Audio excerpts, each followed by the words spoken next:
Come on man, kau dah janjikan nak belanja makan. Apalah ni, nak belanja, janji nak belanja makan, lupa dompet lah, lupa itulah, lupa ni. Ada saja alasan kau.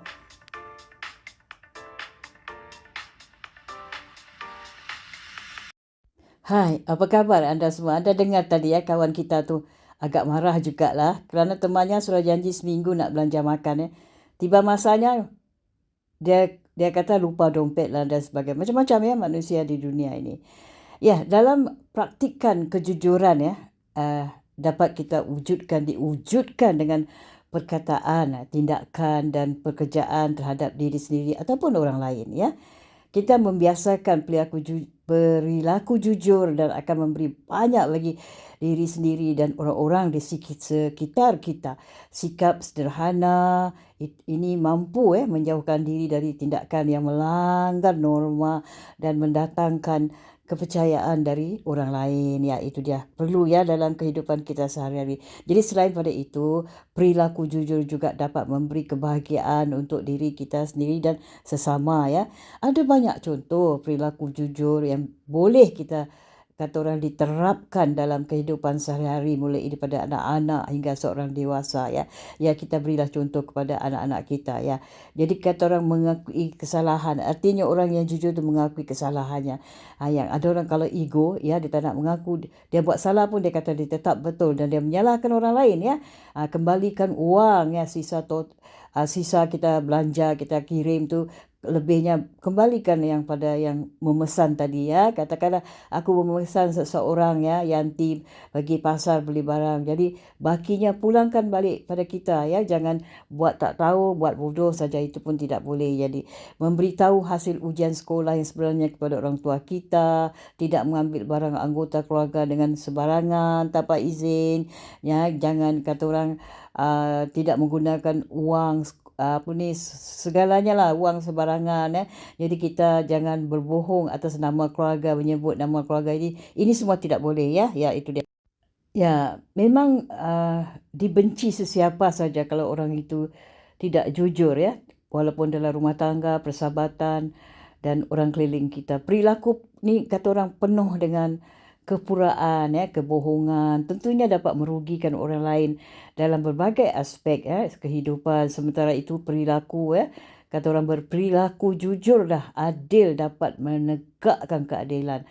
Kebohongan dapat membuat individu yang satu dan yang lainnya merasa sulit dipercayai ya, tidak dihargai dan timbul rasa benci ya. Ya, rasa benci itu dapat berkembang menjadi perselisihan ya, daripada rasa benci berkembang jadi menjadi perselisihan. Jadi tadi sebagai contoh ya, pembukaan tadi ya, dia selalu janji dengan temannya dah seminggu nak belanja makan ya, tiba masanya dia kata dia lupa dompet. Itu semua dalam salah satu kategori orang yang tidak jujur dalam kehidupan sehari-hari ya. Ya, patut diperbetulkan lah ya, jangan diteruskan dengan cara yang begitu. Tidak hanya ingin diperlakukan jujur dan adil, setiap orang juga perlu berlaku, kata orang perlu berperilaku jujur dan adil tanpa membeda-beda sesamanya ya. Walaupun dengan anak kecil pun kita jangan berbohong ya. Berjanji, tunaikan janji ya. Jadi sikap jujur pun telah diajar ya daripada berbagai sisi kehidupan, mulai daripada kata orang agama dan hingga ke hukum ya. Ya, itu dia. Terdapat 3 dimensi makna adil itu jujur ya kehidupan sehari-hari. Maknanya macam memberi pelaku sama dengan semua orang meskipun berbeza latar belakang sosial, ekonomi maupun politik.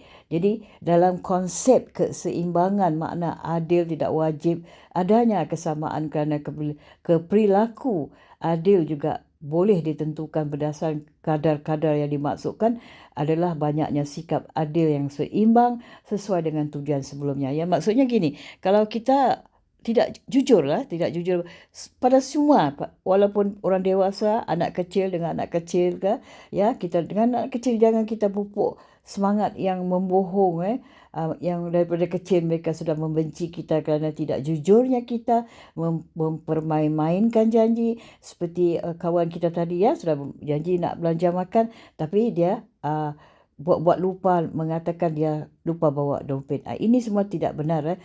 Harus diubah ya. Ya, itu dia. Ya, kata orang meyakini bahawa ya kejujuran dapat membangun kepercayaan dari orang lain. Ya, bila kita jujur, kita dapat membangunkan kepercayaan orang pada kita. Susah ya, sukar kita nak suruh orang percaya kita ya. Bila sekali kita berbohong, ya, berdusta, sampai bila-bila orang mengecap kita sebagai orang yang apa kata orang tidak jujur selama-lamanya, walaupun kita sudah berubah ya.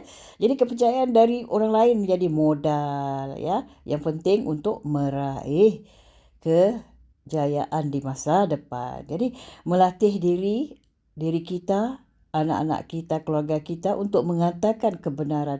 Meskipun kadang-kadang sulit ya kita nak mengatakan kebenaran dan kata orang berisiko seketika kita disampaikan ya, ada risiko yang tidak diingini berlaku ya. Ya, kadang-kadang ya ada orang kata terpaksalah tidak jujur kerana ada sesuatu sebab.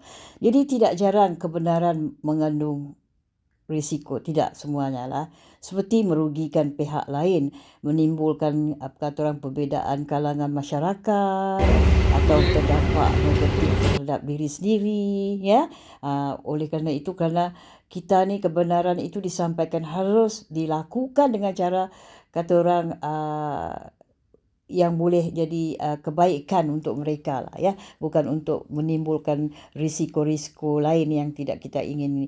Jadi kritis ya terhadap pemberitaan yang beredar, misalnya berita yang beredar di masyarakat yang belum tentu adalah berita tu benar. Kita sudah kecoh-kecoh, heboh-heboh satu kampung membawa berita tu, sedangkan berita tu belum benar, itu sekedar cita-cita bohong saja. Itu pun kena berjaga-jaga ya. Kita boleh kata orang kena hukum ya. Jadi sementara itu membiarkan sebuah berita ataupun perkataan yang tidak benar sama artinya dengan kita menyetujui ya. Kita setuju dengan kebohongan yang ada. Jadi maknanya kita bersubahat ya. Jadi maka dari itu sikap kritis terhadap berita bohong harus kata orang hindarkan. Berita bohong harus dikritis agar tidak menimbulkan fitnah di tangan masyarakat ya. Maksudnya di tengah masyarakat ya. Berita bohong itu adalah mencipta fitnah yang tidak tepat ya. Bahaya ya fitnah ni, boleh meruntuhkan seseorang itu. Tidak menjadikan kebohongan sebagai kata orang bercanda. Kita jangan gunakan sebagai bercanda kita bohong, tapi kita katakan kita bercanda. Itu pun tidak benar. Jangan dibiasakan ya. Ya, nanti anak-anak kecil juga ikut ya. Ya, timbulnya kebohongan yang lain. Maka ya, nanti timbulnya kebohongan yang lain tidak habis-habisnya ya. Kita tunjuklah contoh yang baik kepada anak-anak kecil ya. Ya, jadi macam mana cara perilaku jujur ya, walaupun dengan anak kecil ya. Terima kasih atas waktu anda. Terima kasih atas waktu anda ya.